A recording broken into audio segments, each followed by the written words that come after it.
Hi, I'm Michelle Cromer. And I'm Perla Maldonado. You've tuned in to our YouTube channel, Creating a Meaningful Life, where we think deeply, We speak gently, love much, laugh a lot, work hard, give freely. encourage everyone to be kind. Guess what time it is? I wonder what's layered. Valentine's Day, which I'm not a big fan of, just so you know. But I like the chocolate. I do like the chocolate. And I give myself flowers every year because I have the most important relationship with myself. I think that's important. Yeah, I think, I give myself flowers and a gift. I don't need anybody to take care of me. But I have heard, and I don't know if this is true, if you've heard what the history of Valentine's Day is, but I heard that back in the Roman days, long, long time ago, the soldiers of not just the Romans, but the crown or any time in that time period, were not allowed to marry. They wanted them to think nothing but, I guess, the killing machine they wanted them to be and not have anything to live for. And so there was a man named Valentine that would marry the soldiers illegally. And so he became Saint Valentine. There's a lot of different mythologies surrounding Valentine's Day, but that's certainly one of them. And even though I am not a big fan of the Hallmark holiday that it's become, I think it's important that we have a day not just for couples, but to have a time where we can say, wait a minute, the relationship I have with myself is the most important thing. It is. It's the foundation. If you don't like yourself, you can't be of service to anybody else. No, exactly. And that's why I always treat myself to maybe a new pair of cowboy boots or something like that. Diamond. A diamond something. But in my Feng Shui practice that I've had for 20 years, there are 3 reasons why people contact me. You know what the number one reason is? Why? Love. People want love. The second thing is money. And the third thing is health. No one ever says, I want to be more wise. How do I get wisdom? Or health?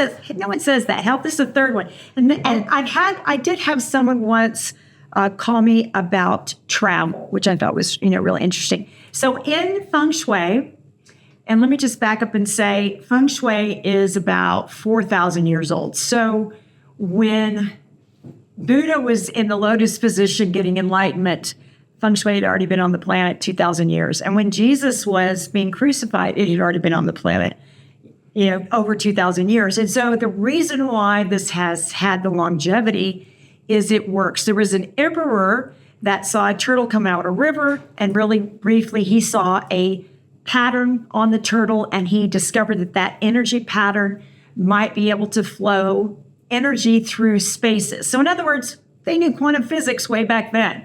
So the schematic of the Feng Shui is this kind of drawing. And we're just going to focus on the furthest right-hand corner of your house. So let's just say, for example, you're standing at your front door. Think about the furthest right-hand corner, and that is always going to be your relationship corner. What is that at your house? My garage. Okay, a lot of garages. So what did we say when we feng shuied your house? You said keep it tidy, keep it neat, keep it clean. It's okay to have a bunch of stuff in there, but it should all be organized. And did you paint your walls? Yes, I did. I painted pink and red. There you go. So there's a good example. It doesn't matter what that corner is as long as you activate that chi, that energy. Some people call it prana in India. Some people call it QI in Japan. Some people call it the force in Star Wars. So whatever that is, we just want the energy to flow through your house and activate that corner. And we do that by not having a lot of clutter. So no matter where that corner is, and no matter where your bedroom happens to be, that will always represent your love section. So what if it's a bathroom? I know people who have a bathroom. That's such a good statement.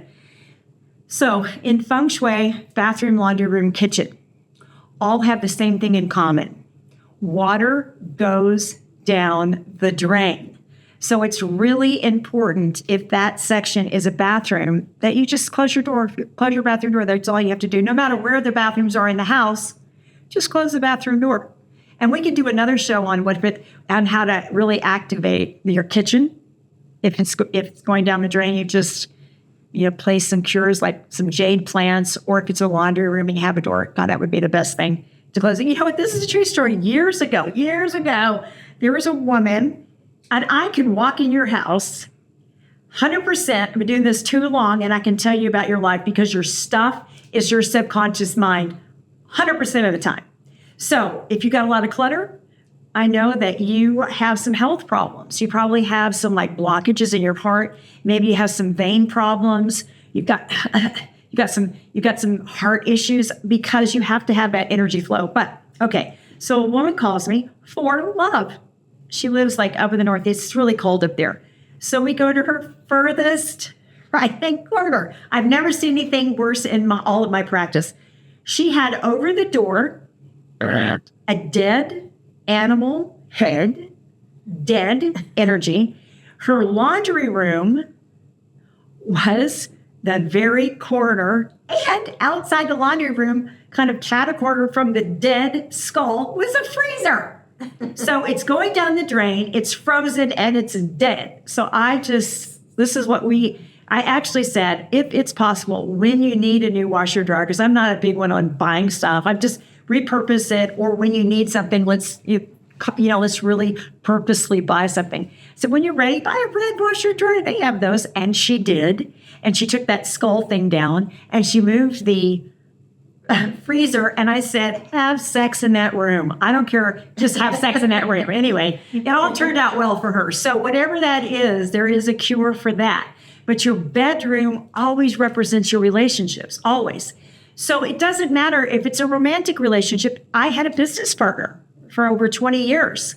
And I just ran into Bob at the country club, as a matter of fact. And so it's relationships of all kinds, including the relationship you have with yourself, your children, your friends. So in this room, in your bedroom, you're going to want to concentrate on the number 2, because that represents partnerships. So 2 candles, 2 nightstands, 2 lamps, 2 pillows, 2 chairs. Do you see what I mean? And in this room, if you're wanting a romantic relationship, this is not the room to have any photographs of your family. This is your sanctuary, even if you're not in a relationship yet. And there was we're going to talk about over the bed. Okay, in Albuquerque, and I'm allowed to tell these stories. I'm never going to say names, but I have written permission from these clients. This is the worst of it. I mean, this is over the bed of this woman who wanted a relationship, was a beautiful, gigantic photograph of her son as a baby, naked, on like a rug. So I said, girlfriend, this is not feng shui. No one wants to have sex with you underneath a photograph of your son, who's a baby. So we repurposed that to another part of the house. So over your bed, what did we do for yours? 2 butterflies, 2 mountains. You gave me 2 butterflies, a painting with 2 butterflies. Over my bed, I have a painting of the sun. Oh yeah, that's passion, right? So the sun is passion, because the sun has a partner, and that's the moon, La Luna, the female part. So if you have a sun, have a moon somewhere in that room. But also, what you're never going to want to do, and this just isn't for love, it's for partnerships in business. Never, ever, ever have a photograph or a painting of water over your bed, because you're underwater and you won't have a good night's sleep most of the time. And it can be somewhere else in the room, just not over your bed. And that goes for your office. Never have a photograph of water. You're underwater in your business. So feng shui and life, as far as I'm concerned, is the language of symbolism. Now, if you want to have a relationship and you don't even know the person, these are a couple of things that I suggest that you do. And I have a really good friend in Miami, and this worked for her.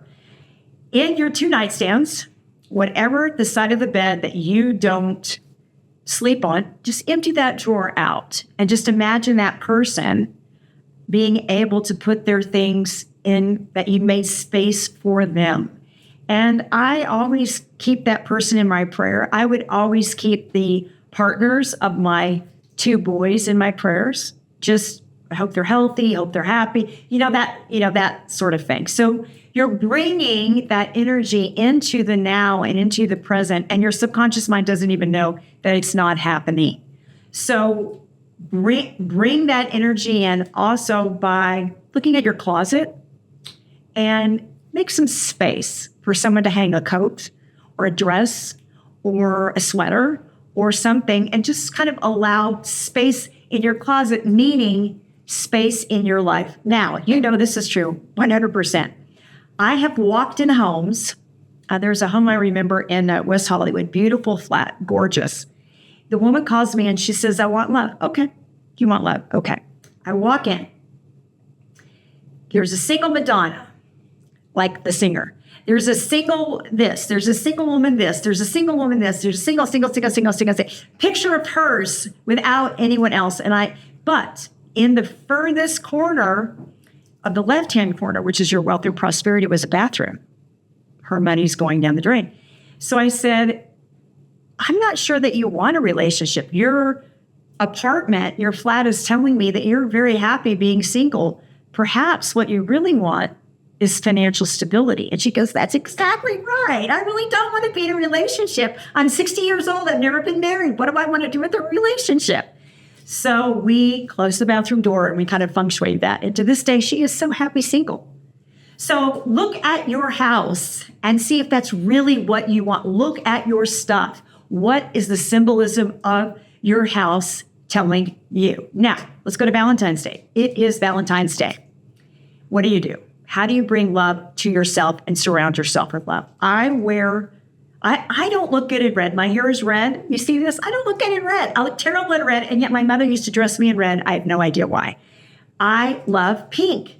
This is a passion. This is a fire. This is a very yang energy. And I like a more subtle, softer approach.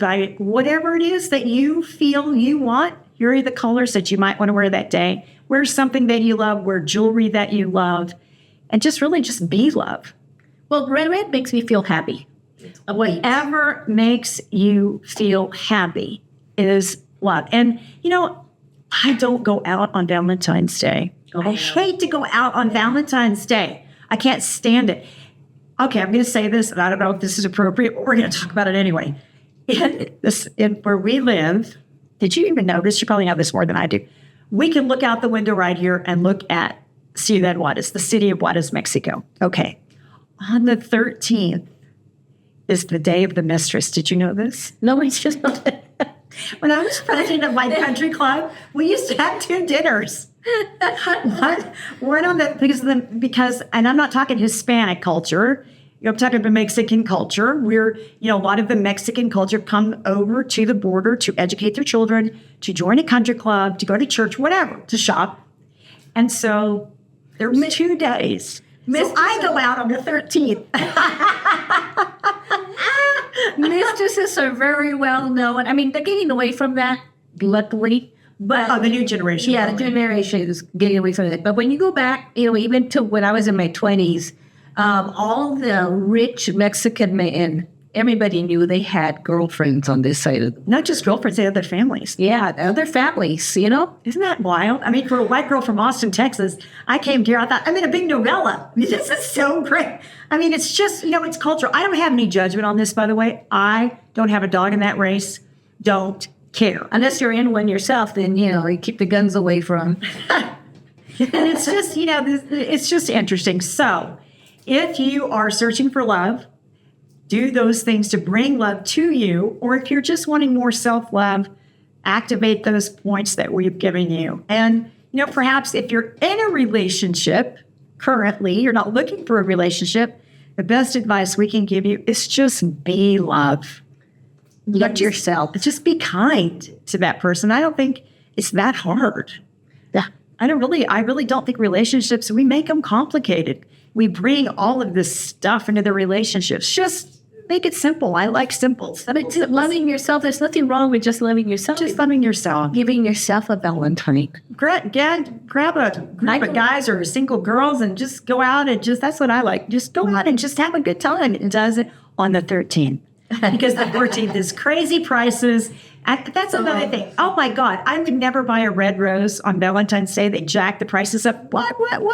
Forget that. So, and Aphrodite is the reason why we have red roses, by the way. She's certainly that archetype of love. So, y'all have a wonderful Valentine's Day full of love, happiness, and hope. Treat yourself well in that day, especially that day. And we would love for you to like this video if that feels right to you. Share it. And share it. And give us comments about love. What did you do on Valentine's Day? Or just ask us questions and we will answer anything, not just about love, but anything you might want. We're just so happy we're here, honored and grateful that you're spending time with us. Yes. Thank you. Until next time. Until next time. Bye. Bye.